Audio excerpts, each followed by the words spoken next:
Magandang umaga po. Muli ang inyong lingkod, si Chef Roy. Ngayon po ay 9 AM po, araw ng Sabado, June 15. Shout out po sa mga lahat ng nanonood ng video ito. Mga pinsan ko sa Cebu, Tokero Family, Tokero Clan at Zambrana Family. Bukas po Father's Day. Shout out po sa lahat ng gaya kong ama, gaya kong yung pong hindi ko matandaan po kung kailan ako nag-post ng video po na nabanggit ko po na ang Santo Papa para sa Roma, ang tawag po nila ay Most Holy Father. Ay mayroon din pong pumalag, mayroon din mukhang matalino pa naman yung pumalag. Kasi po ang sabi ko noon, Most Holy Father ang tawag ng Santo Papa sa Roma, pinakabanal na ama pala yun. Kumbaga, kung basahin po natin kung tama ba yung tawag nila sa Santo Papa.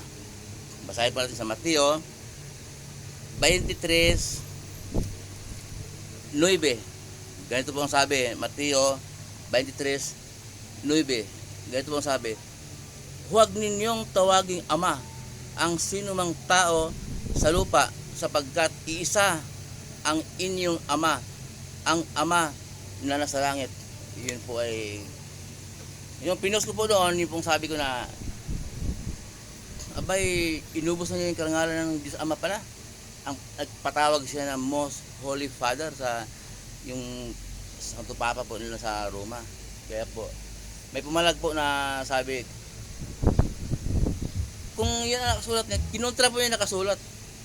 Ano ba, mukhang matalino pa naman yan, hindi ko pangalanan. Kinontra po yung nakasulat, binasa ko naman yun, hindi ko naman sinabi, binasa. Ang sabi doon sa Mateo 23:9, huwag ninyong tawaging ama ang sino mang nasa lupa, sapagkat iisa ang inyong ama, ang ama nasa langit. Ang sabi po ng kumontra, paano yung tatay mo? Paano yung father mo? Di ba ama mo yun? Anong tatawag noon? Ang pangalan ng papa mo, George. Di George lang. Pinipilosopo po niya yung akala po niya, ako ang pinipilosopo niya. Mukha pa naman siyang matalino. Kaya sabi ng Biblia nga kahit matalino ka, magiging mangmang ka sa karunungan ng Diyos. Ito po yung kinontra niya, sulat ni Mateo. At sinabi ni Jesus na huwag niyong tawagin ang sinumang tao sa lupa, huwag niyong tawagin ama, sapagkat isa lang ang inyong ama na sa langit. Ang ibig sabihin po nito, ang kausap po ng ating Panginoong Jesus, mga apostol, ang ibig sabihin sa pananampalataya, yung ama, tinuro ni Jesus, igalang mo ang iyong ama at ina. Tinuro niya igalang mo ang iyong ama at ina. Kaya matik na po yun. Kaya pag ama mo, tatay mo, tawagin mong papa o ama.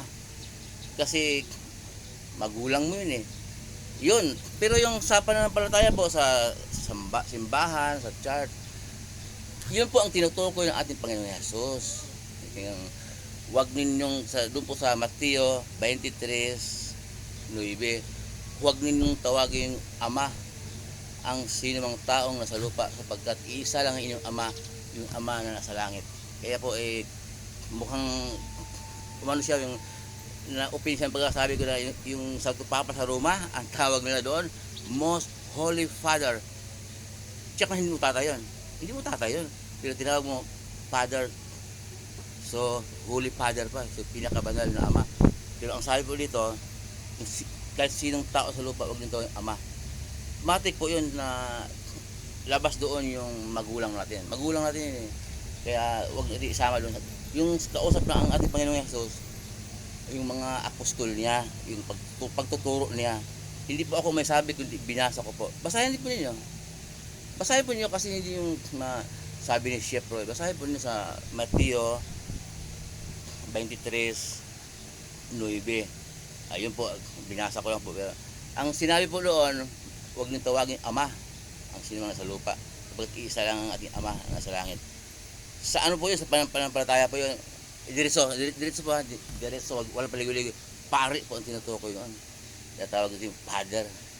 Nag-iblis tayo. Yung ama, talagang ama ang tawag.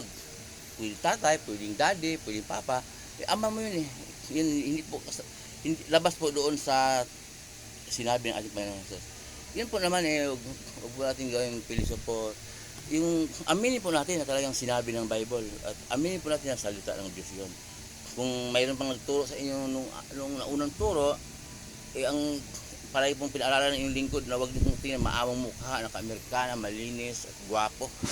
Ang titingnan po natin yung kanyang turo, yung kanyang dokurina. Ang ibig sabihin ng dokurina ay aral, turo.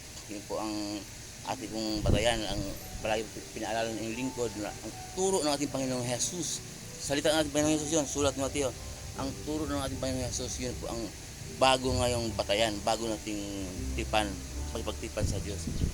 Muli pong inyong lingkod, si Chef Roy, ingatan po kayo palagi ng Diyos.